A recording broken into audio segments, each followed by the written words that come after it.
Akota police station હદ વિસ્તારમાં થયેલ ઘરફોડ ચોરીનો ભેદ ઉકેલતી શહેર ક્રાઇમ બ્રાન્ચ। આ સમગ્ર મામલે ક્રાઇમ બ્રાન્ચના એસીપી દ્વારા પત્રકાર પરિષદ યોજાઈ।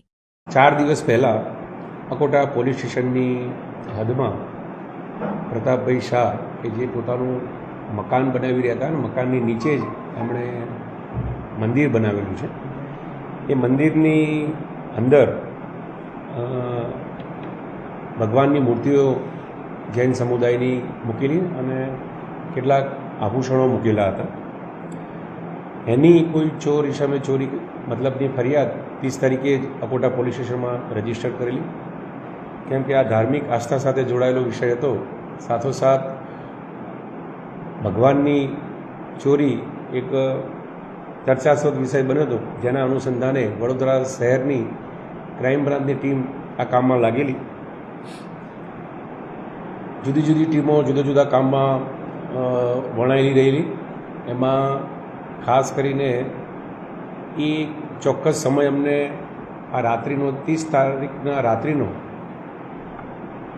1:06 થી 2:45 સુધીના આ સમયગાળામાં એક શંકાસ્પદ મોટરસાઇકલ ધ્યાને આવેલું અને આ મોટરસાઇકલ કેમ કે અંધારાનો સમય હોવાથી એનો નંબર આઈડેન્ટિફાય કરવો મુશ્કેલ હતો, જેથી અમે આ મોટરસાઇકલને શોધવા માટે વડોદરા શહેર અને તેની આજુબાજુના હાઈવેના લગભગ 100 જગ્યાઓના સીસીટીવી અમે શોધ્યા હતા અને અમને એક ચોક્કસ નંબર મળેલો અને આ ચોક્કસ નંબર આધારે આ વ્યક્તિઓને આઈડેન્ટિફાઈ કરવાનો પ્રયત્ન કરેલો અને એમાં વ્યક્તિઓ સીસીટીવી ફૂટેજ તેમજ અમારું ઇન્ટેલિજન્સ માધ્યમથી વ્યક્તિઓ આરોપીઓ કોણ છે એ નક્કી થયેલું। આજ રોજ એ વ્યક્તિઓ આ જ સરસામાન લઈને એ નીકળી રહ્યા છે અને મોટરસાઇકલ સાથે નીકળી રહ્યા છે। એ બાતમી આધારે આજે અમે એમને રાઉન્ડ અપ કર્યા છે અને એમની પાસેથી અમે આ ચોરીનો પૂરેપૂરો મુદ્દામાલ રિકવર કરેલો છે। હવે આ આરોપીઓ ત્રણે દાહોદના વતની છે।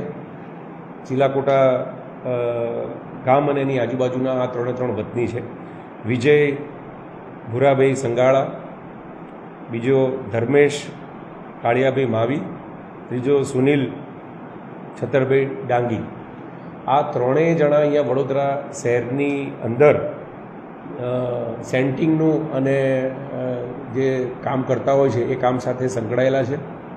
એમાંનો આ એક આરોપી સુનિલ ડાંગી જે છે કે જે આ જ ફરિયાદીના ઘરની અંદર અઠવાડિયા પહેલાં એ સેન્ટિંગનું કામ અર્થે આવેલો જ હતો અને એને આ જગ્યા જોયું મંદિરની અંદર અને આ આભૂષણો જોઈને એ લલચાયેલો અને આ લાલચના ભાગરૂપે એના મિત્રોને એણે વાત કરી કે ભાઈ આ ભગવાન સોનાના છે, એના આભૂષણો સોનાના છે અને આપણને મોટી રકમ મળશે, જેના કારણે એમણે આ પ્લાન બનાવ્યો અને ત્રણે ભેગા થઈ અને રાત્રિના 30 તારીખના રાત્રિના મોટરસાઇકલ પર આવી અને આ ગુનાને અંજામ આપ્યો હતો।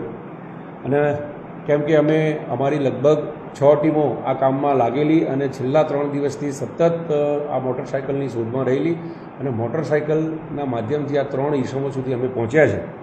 આ ત્રણેય ઈસમો દાહોદ જિલ્લાના વતની છે અને આ મજૂરી અર્થે વડોદરા શહેરની અંદર 2 આરોપીઓ જે છે છેલ્લા 3 વર્ષથી અહીંયા કામ કરી રહ્યા છે અને એક આરોપી જે છે એ છેલ્લા 3 મહિનાથી અહીંયા કામ કરી રહ્યો છે। આ લોકો નાની મોટી સેન્ટિંગનું, પ્લાસ્ટરનું ને એ બધું કામ કરી રહ્યા છે। અમારી આપણા માધ્યમથી અપીલ છે કે આપણા ઘરની અંદર કોઈ પણ અજાણ્યા માણસને આપણે બોલાવીએ તો સાથે સાથે એનું આઈડી પ્રૂફ લઈએ, એ વ્યક્તિ કોણ છે એ લોકલ પોલીસ સ્ટેશનને જાણ કરીએ અને જેના કારણે આવી ઘટનાઓથી આપણે બચી શકીએ।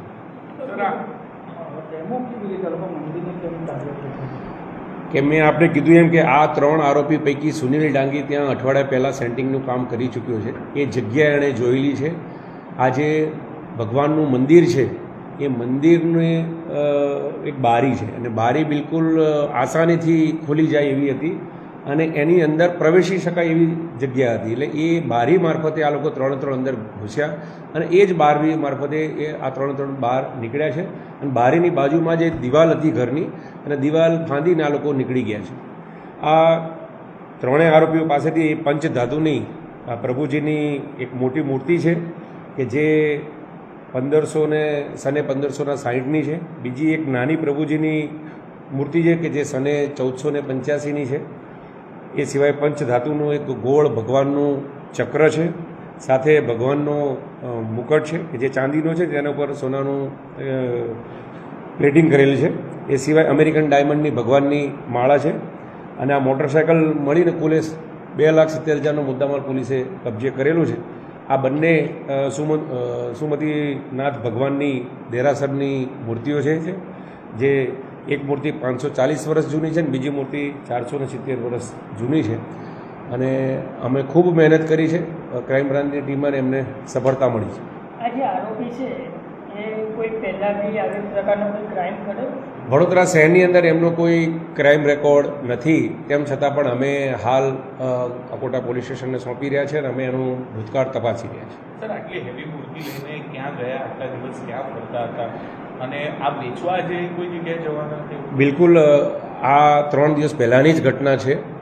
અને કેમ કે પોલીસ સતત અમે વડોદરા શહેરના તમામ સોની સમાજને બી અમે ઇન્ફોર્મ કર્યા હતા કે કોઈ આવું કોઈ ઘટના થયેલી છે તો કોઈ આવે તો પોલીસને સતર્ક કરવા. આ લોકો બહાર નીકળી શક્યા નહોતા અને આજે જ અમને ઇન્ફોર્મેશન મળી કે આ લોકો દાહોદ તરફ આ સરસામાન લઈ ચોરીનો બહાર નીકળી રહ્યા છે અને એમાં અમે પકડવામાં એમને સફળ રહ્યા છે. પોલીસને કેવી રીતે ક્લુ મળ્યો આ આરોપીનો? મેં આપણે કીધું એમ કે મોટરસાઇકલ એક્ઝેક્ટ રાત્રિના સમયે 3 સવારી એ જગ્યા ઉપરથી થેલો કંઈક ભરેલો હોય વચ્ચેના પોર્શનમાં એ રીતે નીકળી રહ્યા હતા, પણ નંબર અમને મળેલો નહોતો અને નંબર શોધવામાં અમને આ 3 દિવસ છેલ્લા 100 જગ્યાએ અમે સીસીટીવી ફૂટેજ ચેક કર્યા છે અને એના માધ્યમથી અમને મળ્યું છે. બિલકુલ, આ ગુનામાં 3 આરોપી સંડોવાયેલા છે. એ સિવાય કોઈ અન્ય આરોપી નથી. તેમ છતાં અમે આરોપીનું વધુ પૂછપરછ હાથ ધરીશું.